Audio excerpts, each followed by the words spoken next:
Hello, everyone. I wanted to thank all of you who came up to us at ACP this year and introduced yourselves. It was a thrill for us to get to meet so many of our listeners. I wanted to let you know that we will also be at SGIM, which is taking place from May 9th to 11th in Washington, D.C. So look out for us on the 9th and 10th. We'll be there in our red Curbsiders t-shirts. We'll have patches and stickers. We'll be doing interviews and daily recaps similar to what we did for ACP. So please come up and say hello. The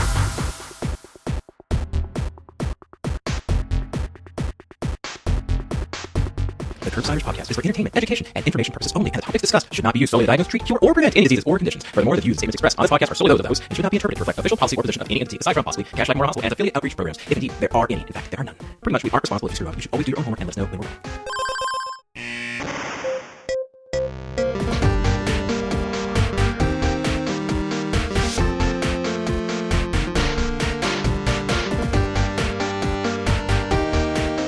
Paul, we're back on air. We've been on air for a minute now, Fantastic. and I didn't know it. We were talking about socks. A lot of gems. I'm excited for our listeners to hear it. Yeah. And that's been our show. So this has been another episode of the Curbsiders. This is becoming like a yearly tradition now at the ACP meeting. Alan Dow is back with us. Alan, thank you so much for joining us. My pleasure to be here. For yet another recap show. And we have lots of pearls. We have 3 correspondents waiting in the wings. Maybe Justin and Shreya will do their shtick again. Dr. Stuart Brigham is on a plane back to wherever he lives, and so we're not graced with his presence. But let's get right into this. Alan, I think you have a quiz prepared for us. Is that right? Yeah. Well, there's a couple of great pearls that I picked up, and I wanted to see, how smart the Curbsiders were. And so these were little things I learned, but I thought were really cool. So let's start with this one. So in patients who have iron deficiency anemia, what % have celiac disease? I'm going to guess, I talked about this before. I always guess either 15% or 85% because at some point someone told me to do it that way. I think this is going to be more towards the 15% range. And for the sake of you being able to make the dramatic point, I'm going to go 3%, and then you're going to blow me away because it's going to be substantially higher than that. Okay, are we playing Price is Right rules or not? Yeah, Paul doesn't know Price is Right, right? Okay. He should have either done 1 or 16. Am I right? Well, it should have, but what's interesting is the answer is 9%, so right in the middle between the two of you. Ooh, so you overshot, so I win, is how this works. That's how Price is Right is played. Well, you could look at it saying that independently you both were off, but together you were exactly right. Okay. It's kind of our shtick.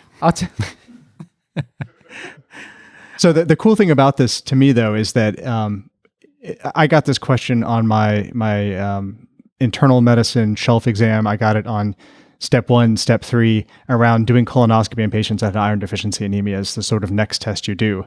But having heard that stat and that number, and that celiac disease is underdiagnosed and probably becoming more prevalent, certainly recognizing it more, that people that have iron deficiency anemia, maybe we should think about doing celiac testing on all of them as part of our standard workup.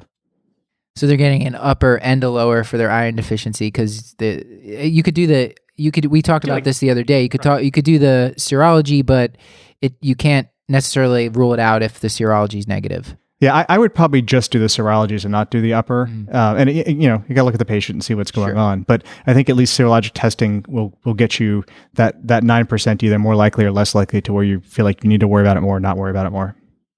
Yeah, though, honestly, if the colonoscopy doesn't do it and they're still having iron deficiency anemia and you haven't figured it out, probably the upper endoscopy is happening one way or the other, tissue transglutaminase or not. Yeah, good point. So the other one that I thought was really interesting was about inflammatory back pain. And so of the patients that have chronic back pain, a lot of patients, what % is inflammatory? I'm gonna let Paul guess first. I was at this talk, but there was a lot of numbers thrown out, so I feel like I'm misremembering. But I'll let Paul guess first. And as you're self-diagnosing, probably sort of clouded your judgment.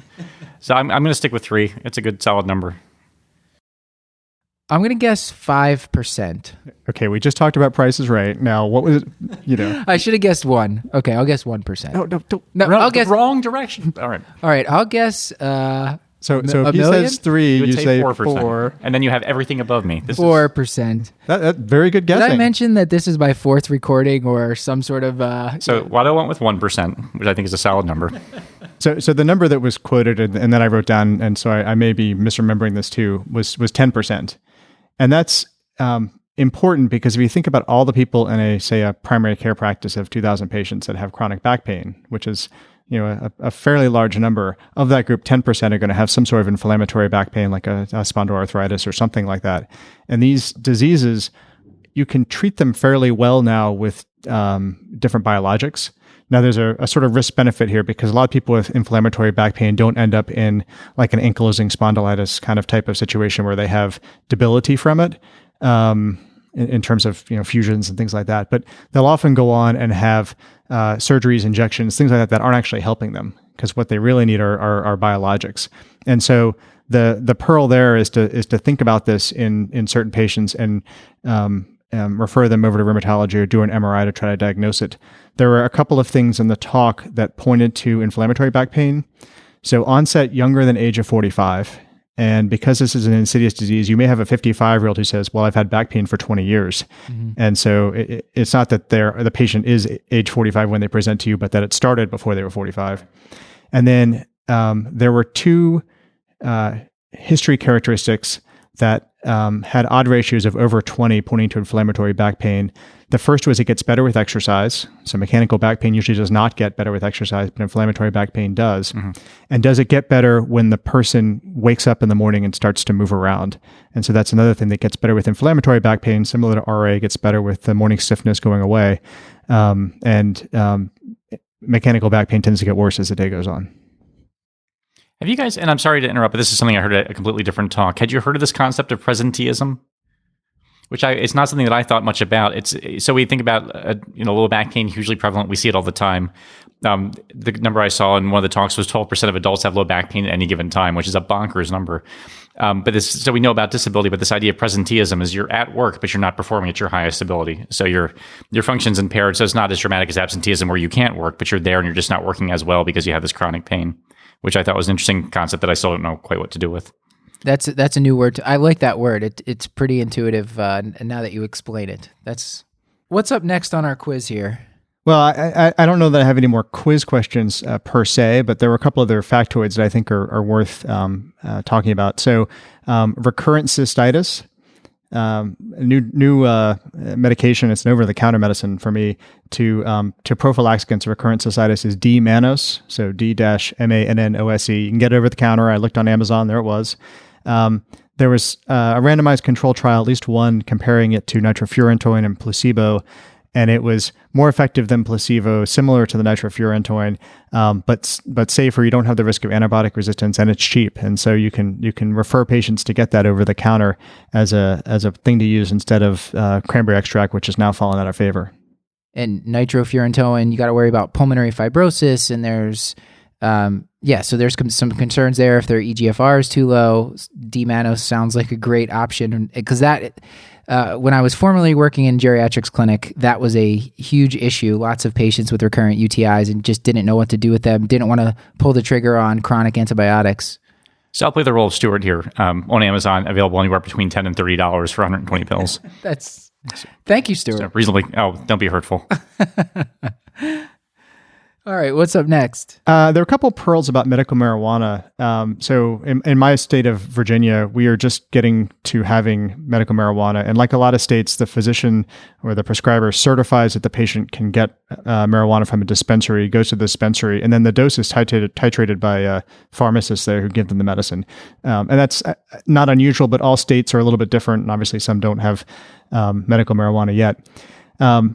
In New Jersey, which has had medical marijuana for about 8 years, only 2% of prescribers are actually certified to prescribe. They have registered with the state to do this. And so there's been very low uptake of this whole medical marijuana process. So that's an interesting thing to keep an eye on. But there were two sort of pharmacologic things that I thought were important that I didn't know, and things I wanted to learn about in case it's something I want to do in the future. The first is that medical marijuana has drug interactions with warfarin. And if people aren't taking the medical marijuana regularly, you can think about what that might do to their warfarin levels. And so the person who was speaking out about it actually recommended not using medical marijuana on people that have warfarin or switching to a different anticoagulant. So that was a good pearl. And then the second is that the low doses of medical marijuana seem to have more analgesic benefit than higher doses. And so low doses of the tabs are better than higher doses of the tabs, and certainly better things like smoking, where you actually get even higher doses of marijuana. And so if we're thinking about the idea of marijuana as an opiate-sparing therapy that we can use in adjunct for pain, you really want to start low and stay low. Yeah, we have plans to do a future episode on the use of medical marijuana for pain, because in Pennsylvania, Paul, if I'm not mistaken, it's now same thing. We can prescribe it here. Well, we don't prescribe; we certify. So same situation, and then you go to your dispensary and then the bud tender. But Pennsylvania is interesting. I don't think a lot of states necessarily do this, but you have to have a medical professional on site, in this case, most of the time it's a pharmacist. So there actually is a little bit of help in terms of dosing and choosing which type of formulation you're going to use. But yeah, we still don't, as prescribers, don't actually prescribe medical marijuana. We just say this person is appropriate for it. Yeah, I still think there's a lot of things that we don't know about this, about what I think there's people that clearly want to be prescribed it, but how much is going on in the non-medical market for marijuana already, and then how we think about doses and formulations and how to do this. So I'm antsy about it. I mean, the good thing is that it's a drug that doesn't have a lot of risk, and there's a ton of data around that, actually. I think that's the reason for the delayed, I know this is not the medical marijuana episode, the delayed sort of uptake and enthusiasm is because we're not actually prescribing. We have no control after we sort of certify. We don't know what happens kind of after the point of care. So it's just a weird process. So the big thing I wanted to talk about was sleep. Should we dive into it? Let's dive into it. Okay. Yeah. All right. I love this. So this was the Ananda Prasad lecture, which the ACP has for basic science, and it's been great the past couple of years. The one about microbiome was excellent last year, and I think we talked about this on Curbsiders. Speaker this time was a guy, Colonel retired, Chris Lettieri, physician. He's at Uniform Services Health Sciences, and he just has done a lot of thinking about sleep, both in his military role and in his physician role, and did a tremendous job of sort of talking about sleep and where we are. I think it's probably best to sort of back up first, though, and say, why is sleep important? So it's a good question, right? Very good question. Have you guys ever heard of the glymphatic system? Well, Paul and I were at that talk, but never before this talk. I went to this talk because last year the Prasad lecture was like raved about. We went to the talk this year because we had to see it, and sleep is a great topic. Yeah, and I'd never heard of the glymphatic system before either, and yeah, it was fascinating. So, the glymphatic system is basically your CSF circulatory and toxin removal system for your brain. And this just opened up all sorts of different thoughts in my head. They talk about how it removes amyloid, and so that may have something to do with people getting Alzheimer's, but also things like glutamate and so on and so forth. And then the idea is that the circulation of the glymphatic system increases when you're asleep. So this was interesting to me because as I was thinking about this, is this because when we go to sleep, something happens in our brain to make that circulation different? Or is it the fact that your head is down? Because we think about brain circulation and whatnot, is that you have more circulation to your brain when you're lying and all the regulatory stuff. And we also know that when people go into outer space, they need less sleep.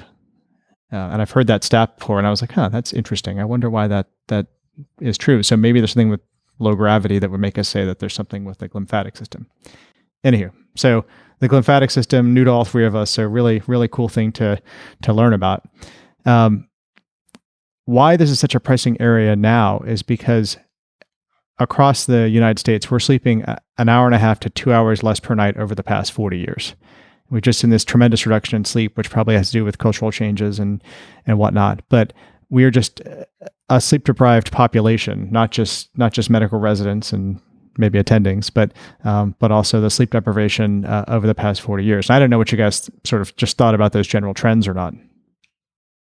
I think there's a lot of reasons for them. Modern life. He was talking about whoever the person is that figured out you have less traffic if you instead of getting to work at 9, you get to work at 8, and then that's just kind of ratcheted up, and people are binge watching. People are on smartphones all the time. There's just so many assaults on sleep and demands on our time. It's hard. As someone who knows about this, he was saying you need 7.5 to 9 hours of sleep a night, more if you're an elite athlete, but 7.5 to 9 hours for an adult. And I think most adults don't get that, and some people pride themselves on that. And he made points about how they're probably fooling themselves. Did you ask him about elite podcasters and how much sleep they need per night? No. But he even raised, and I must have heard about it in this context before, but it's just not something I thought about recently. That I think I just kind of think about sleep as the absence of wakefulness as opposed to this sort of dynamic process that happens in opposition to being awake. And so thinking about sleep drive versus wake drive and the things they sort of counterbalance each other and how they actually work, I thought that was actually, just in terms of framing the entire discussion, I thought was a really helpful way to think about it. Yes. So I'm a nap guy. Do you guys like naps? I rarely get to take them, but the military taught me 30-minute power naps. Like they actually truncate the naps at 30 minutes, and the pilots, it's very high tech the way the pilots do it. So I would start referring to them as glymphatic restoration moments. That's good. I like that. Yeah, GRMs. You can work with that. Feels very military. That has a nice. He started the talk off basically by he basically said, you will never have the response to the therapies that you're using if you ignore sleep.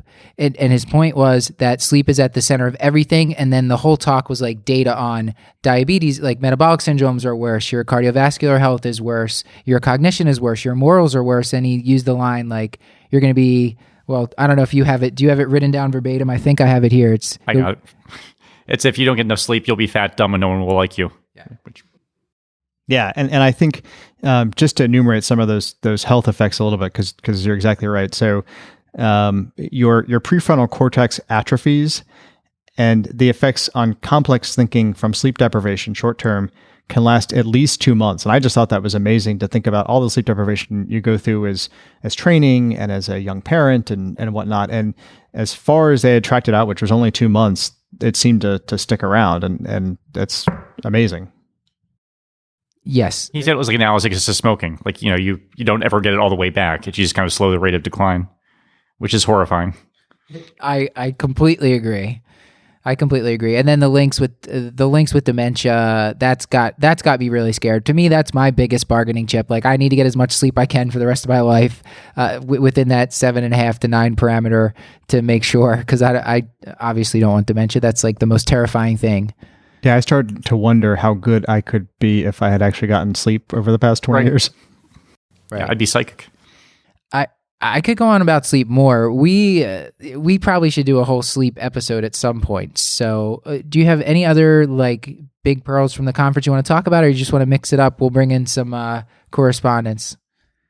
I think the one other thing that I would say about sleep is just, I think there's a question of what we can do about it. And you were sort of starting to reference this. He said that none of the medications are really ones he recommends. You can try melatonin. It doesn't have a lot of toxicity, but is fine. But the best thing to do to help your patients is cognitive behavioral therapy. And there are some free online modules through the VA.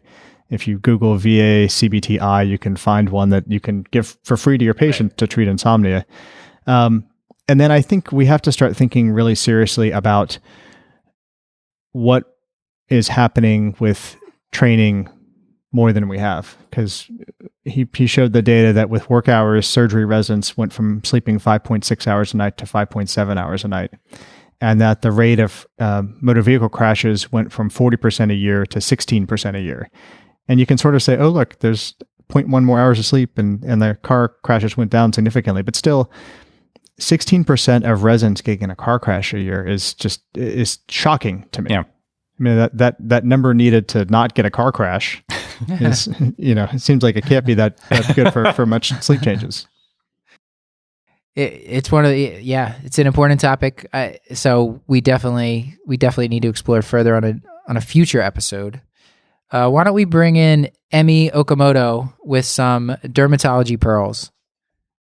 Yes, thank you. I was at the pre-conference day doing a whole day of dermatology, so it took away a lot of great stuff. First, there was actually a whole lecture on not the active ingredient of what we prescribe, but the vehicle, thinking about the tube size and the duration of treatment. As for the vehicle, the main ones we prescribe are lotions, creams, and ointments.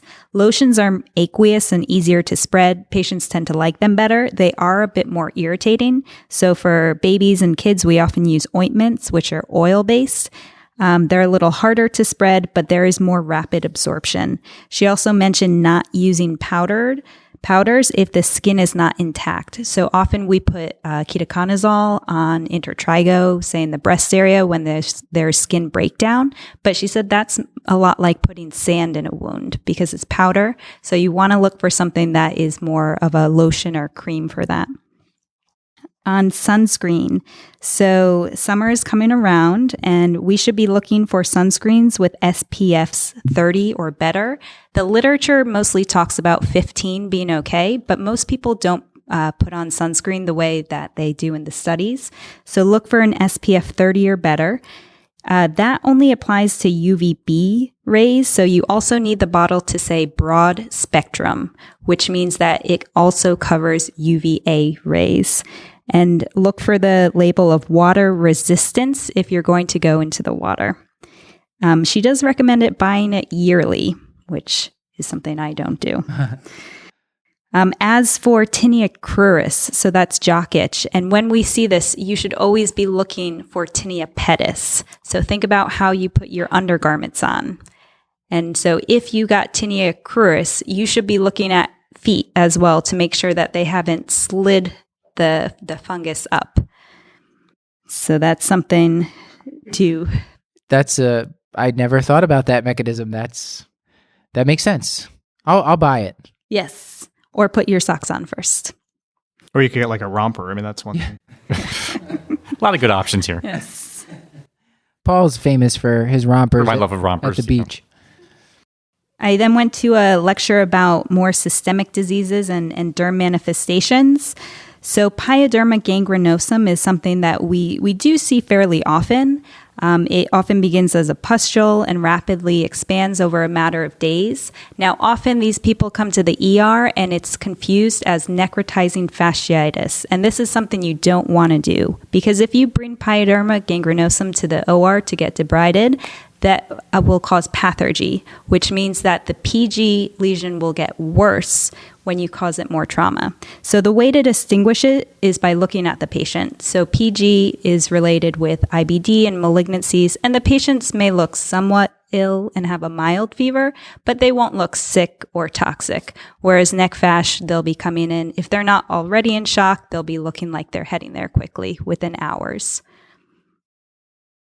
Another great thing I took home was dermatomyositis. So we think of the Schall sign, the Gotrin's papule, and they'll often have a facial rash, which is actually indistinguishable in many times from the malar rash of lupus. So even under a microscope, those things can look the exact same. So what you want to look for in those patients is looking at the eyelids, because while both are photosensitive, you can see in dermatomyositis, you can see the heliotrope sign, which is covering the entire eyelids and not just the sun-exposed areas. You'll also look at the nasolabial folds, which are spared in lupus, but not in dermatomyositis. These patients, 1 in 5, will go on to develop pulmonary fibrosis, so you should be checking PFTs in them. And 1 in 5 will also have cancer, although there's no great guidelines out there for exactly what screening should be done and how often. As for other great conference material, I went to a talk on immigrant health. In the U.S. population, about 2% of people have under a 9th grade education. But when we look at immigrants, it's about 30% of undocumented immigrants. So we really should be keeping that in mind when we care for these patients. As well, we see a lot of immigrants from countries where they practice torture. Of those immigrants, 6 to 12% will have experienced trauma. And of general asylum seekers in the U.S., anywhere from 20 to 40% of those will have experienced trauma. And so we need to be thinking about kind of trauma-informed care, which is just being very cognizant about what they've been through, particularly when it comes to procedures like ordering imaging or doing a pap smear. Yeah, and there's a great book that I've read recently about that. It was actually the VCU common book that we read at my institution across. It's called Tell Me How It Ends, an Essay in 40 Questions by Valerie Luiselli. And it's only about 150 pages. I read it in one sitting, in part because it was short, but in part because it was so engrossing. And it talks about the trauma that these people go through in making this journey. And I just think it's an issue we need to think about, and an issue that probably impacts us more than we think in terms of human trafficking, because these people are really reluctant to access any kind of services that might put them on the radar of the government. Emmy, can I ask you a follow-up question? Yes. When the trauma-informed care, I'm not familiar with that. So what would I practically do as the clinician if I had an undocumented person that I'm taking care of? Sure. So you just want to make sure to take, more time with them, whereas things might seem obvious and routine before you order a CT scan, say, to look at a lesion. You have to recognize that a lot of these people are claustrophobic, have a lot of underlying psychiatric problems. They have a lot of PTSD. So taking the time to explore that, often these patients can be labeled as non-adherent. And so recognizing kind of that's our problem, that we need to look more deeply as to what is going on and what is their barriers to care. The language and the culture is one thing, but there's also a whole lot of experiences that they've had, that learning about that can help us guide them better through the medical system. It sounds like a good way to go about it might be to describe the procedure to them, ask if they have any questions or concerns, and then just explore those concerns and the reasons for them, and you might hit on some of these things. Mm-hmm. Yes. Great. Thank you. And then do we have Justin and or Shreya, preferably both of you? We're coming as a team. Yeah. I was trying to think of a name for us, like Dr. Shrey and JB, like JT. Shreby. Justin Timberlake and Dr. Dre. Yeah, I don't know. We'll work on it. We'll workshop it. Shrevey sounds like some sort of infection. Which you should treat with an ointment, not a lotion. Please. We got Shrabies. I think I just put you on contact. Sorry, the news isn't good. It's Oh Shrevey. my goodness. Yeah, let us know if you guys have a name for us. We are welcoming ideas. I think you missed it. It's Shrabies. Yeah, we got it. We're locked in. Really excited about that stitching. Really excited about that. Oh my goodness. Can I get that Twitter handle real quick? Make it a hashtag. No. Justin. Yes, Shreya. I have some questions for you. Wonderful. I'm here to answer. Okay. Let's talk about heart failure with reduced EF. Love talking about heart failure with reduced EF. Half the patient list on any hospitalist So channel. many patients. We need to diurease our heart failure patients Yes. off our list.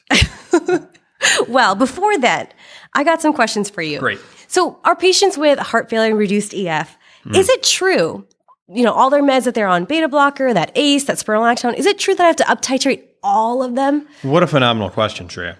This was actually a great question in the HFrEF conversation today with Dr. Yancey in one of his sessions. And it turns out that some medicines need to be up-titrated more aggressively. So lisinopril or ACE inhibitors are not shown to have a dose response in treating HFrEF. So a low dose of lisinopril is fine. Same with spironolactone. Actually, it's shown to be helpful at doses that are subtherapeutic for hypertension, so just like 25 milligrams of spironolactone. But for beta blockers, there is a dose response. So per Dr. Yancey, one of the big wigs here at the ACP conference, recommends up-titrating the beta blocker as tolerated as being your priority. To heart rate of? I believe less than 60 if they have anginal components, but really just as long as they'll tolerate it. Awesome. Okay. So say we're on top of it. Our patient with heart failure with reduced EF, they're on all their meds. They do really well. Their EF recovers. Their EF is 60%. We're happy. Yeah. Is it true that they can stop their meds now? It's another phenomenal question, Shreya. And this happens to me all the time, where all my patients are always just constantly getting better because of medication adherence. With these patients, you do have to tread lightly, because based in a Lancet 2018 trial, the TREAD-HF trial, they took these patients that had recovered EFs, took them off their CHF medicines to see how they did. And about 40% within 8 weeks started having symptoms, started having decreased EF again. So the kind of bottom line from that study is that the EF has not fully recovered. It's more that these patients are in remission, but still have HFrEF. So the medications need to stay on. That's all good stuff. Do you have some questions for me, Justin? I do. I have some. I do have some questions for you, Shreya. First question, because I know that as someone who is passionate about the humanities and about really patient-centered conversations and kind of the broad art side of medicine, what's the new definition of pulmonary hypertension based on the World Symposium? World Symposium of Pulmonary Hypertension that came out earlier this year. That's a great question, Justin. There is a new cutoff. The thing to know is that the mean pulmonary artery pressure of greater than 20 millimeters per mercury now counts as pulmonary hypertension. This is different from the old definition or the old cutoff, which was 25 millimeters per mercury. That's amazing. And that's what the 5th World Symposium had, right? And that was the one where he fought the Russian and Apollo died. Yep. It's a Philadelphia joke. Thank you. Thank you. That's rock. That's all for now. One other quick pearl that I actually that also came out of this pulmonary hypertension talk that is worth sharing. First, that the one thing we all know, these pulmonary hypertension medicines are really for type 1. So sildenafil, the prostacyclines don't work for the type 2 or type 3 pulmonary hypertensions. But one thing that I learned and hasn't really discussed, and I'm going to make a fool out of myself when pronouncing this name, but there's a medication, Riociduat, which is a guanate cyclase stimulator that Paul is nodding, so he has some familiarity with maybe. But it is an approved treatment that has had some evidence in patients with CTEPH or group 4 pulmonary hypertension if they're not good surgical candidates. So that was my final pulmonary hypertension pearl. And I'm not sure if you're aware that you did this, but you said TREAD, and then it was like the TREAD trial, which I thought was... Thank you. Yeah. No, that was intentional. Masterful. That was good. Appreciate that. Amazing. Positive feedback. Yeah, thanks. I think Shreya has a future. I mean, I really do. Okay. Thank you for that wonderful case of Schrabies that you just gave the whole audience here. I seem to have developed a smoker's cough during this episode, Paul. It's probably the Schrabies. It's not... There's no coming back from it. Yeah, pulmonic Schrabies. It's the worst kind. I think we should just end there. Yep. Okay. I'm serious. Yeah. All right. No outro? This has been another episode of the Curbsiders. Bringing you a little knowledge food for your brain hole. Yummy. It's still upsetting. Get show notes at thecurbsiders.com/podcast, probably not this time around, and sign up for our mailing list at thecurbsiders.com/knowledge food to get our weekly show notes in your inbox. We're committed to providing you with high-value, practice-changing knowledge, but to do that, we need your feedback, so please send an email to thecurbsiders@gmail.com or subscribe, rate, and review the show on iTunes. You can also reach out on our various channels, Facebook, Instagram, Twitter, etc. And I'd like to thank our social media team and all our correspondents who helped out with this episode. Chris Chu, who has been furiously snapping photos and videos. He's been very busy as the master of ceremonies for this ACP conference, and we have to give him a huge thanks for helping to coordinate all that. And of course, I got to thank Cyrus Askin was pinch hitting on Twitter for this conference, so thank you to him. Thanks, as always, to Hannah Abrams, who made some great templates for us. Beth Garbatelli on Instagram. Chris the Chew Man Chew on Facebook. It's been a lot of fun. So I want to thank all the audience members, listeners who came up to us, and we're really grateful for the show that we're putting on. That helps keep us going because it is tiring at times, but incredibly rewarding. Paul, did you have anything you'd like to say? No, it really is a pleasure meeting the listeners and hearing that they enjoy the show and saying nice things about us. Who doesn't like a compliment? So it's been a lot of fun and emotionally and physically exhausting. If Stuart could be here, I know he'd be saying the same. Something completely off topic, probably about something he saw on Amazon. A quick story. On the first night of the conference, I searched #IM2019, and the top tweet at the time was Darylyn Moyer, the executive vice president of the ACP, tweeting a photo saying, "I saw this guy always dressed fashionable," or something like that. And it was Stuart in a Curbsider shirt and a ridiculous hat and pants outfit, which made me laugh very hard. So thank you for that moment, Stuart and Dr. Moyer. So I guess until next time, I've been Dr. Matthew Frank Watto. And I remain Dr. Paul Nelson Williams. Chris, go ahead, buddy. I'm Christopher the Chew Man Chew. Thank you and goodbye.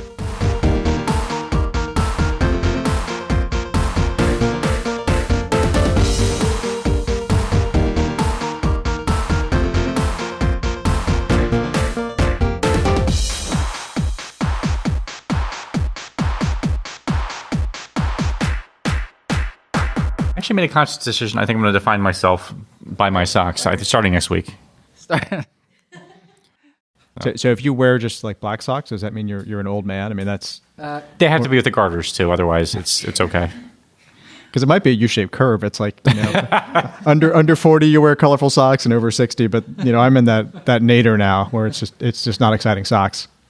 I think whatever works for you. I think that's what you should do. I think it's terrible advice.